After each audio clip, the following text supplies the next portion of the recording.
થરાદ ખાતે આવેલા survey number 179ની દુકાન નંબર 6162નું બાંધકામ થરાદ નગરપાલિકાના આદેશ મુજબ કરવાનો હોવાનો દાવો કરતા સુજીત મહેશ્વરી થરાદ નગરપાલિકા દ્વારા દુકાનોનું બાંધકામ કરવાની પરમિશન આપી હતી અને એ જ દિવસે રેસિડેન્ટ અને નોન રેસિડેન્ટની ₹1000 ફી ભરીને નગરપાલિકાને રિસીપ્ટ પણ આપી છે અને સાઇડ પ્લાન પ્રમાણે નકશો તૈયાર કરીને એન્જિનિયર દ્વારા બાંધકામ શરૂ કરવામાં આવ્યું હતું। થરાદ નગરપાલિકા ઉપર ગંભીર આક્ષેપો કર્યા હતા અને જણાવ્યું હતું કે ઓગળ વિદ્યા મંદિર સામે બિનઅધિકૃત રીતે, પાવાપુરી સામે પણ બિનઅધિકૃત રીતે બાંધકામ થતું હોવાનું જણાવ્યું છે। કાંકરેજ તાલુકાના વેપારી મથક થરા ખાતે આવેલ સર્વે નંબર 179માં છેલ્લા કેટલાય સમયથી દુકાનોનું બાંધકામ અટકાવવા માટે અરજી અને થરાદ નગરપાલિકા દ્વારા અવારનવાર નોટિસો અપાઈ હોવાનું પ્લોટ માલિક સુજીત મહેશ્વરીએ પોતાનો રોષ વ્યક્ત કર્યો હતો। સૌથી અગત્યની બાબત વિશે વાત કરીએ તો ગત તારીખ 16/2/2024ના રોજ થરાદ નગરપાલિકા દ્વારા દુકાનોનું બાંધકામ કરવાની પરમિશન આપી હતી। એ જ દિવસે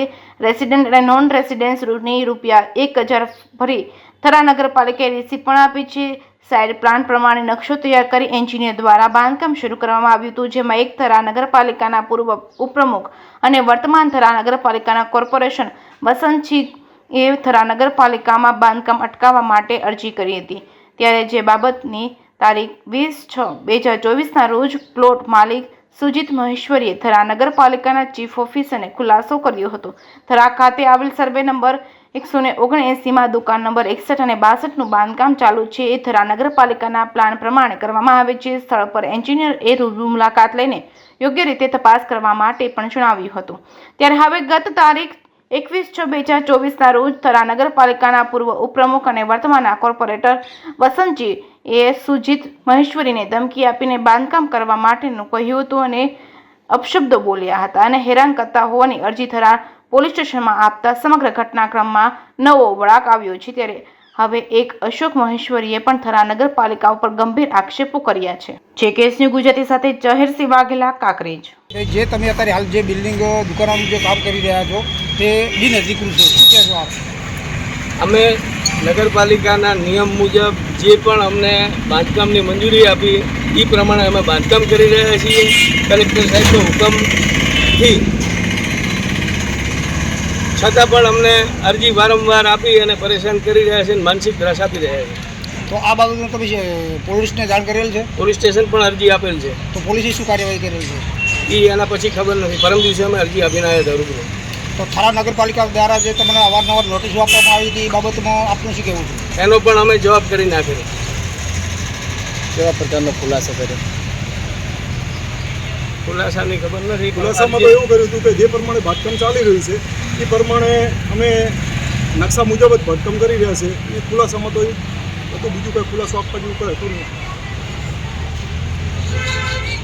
બાંધકામની પરમિશન તમને 16/2/2024ના રોજ મળેલ છે, બરોબર। ત્યારબાદ તમે આ કામ જે ક્યારે ચાલુ કરો શરૂ કર્યું? કામ એના પછી અમે થોડું લેટ ચાલુ કર્યું। કારણ કોઈ કારણ ત્રણેય ધંધાદારી છીએ, ત્રણેય એક જ જણ બેસવાવાળા છીએ, ત્રણેય દુકાને। અરજદારનો એક આક્ષેપ હતો કે 0.30 એટલે 1.5 ફૂટ જેટલી જગ્યા જે ગટર લાઇનની જે ઊંચી છે, જે તમારા પાર્કિંગ વ્યવસ્થા માટે અગવડતા પડે એ બાબતમાં તમે શું કહેશો? એમાં તો અમને એટલો જ ખ્યાલ આવે છે કે અમે જે નકશો એપ્રુવ કરાવે એ પ્રમાણે હાલ અમે બાંધકામ કરી રહ્યા છીએ અને આગલી જગ્યા અમે ખુલ્લી જ મૂકી દીધેલી છે।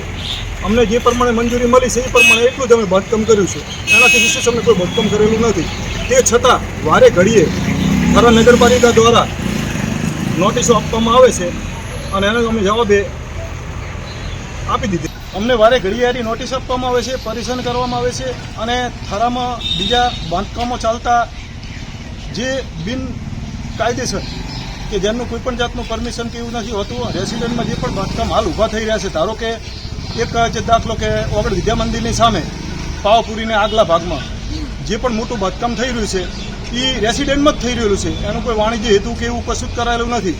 તો નગરપાલિકા અને ચીફ ઓફિસર સાહેબ દ્વારા આવું અણછાતું વર્તન શા માટે કરવામાં આવે છે, બરાબર, એ અમને પણ ખબર પડતી નથી।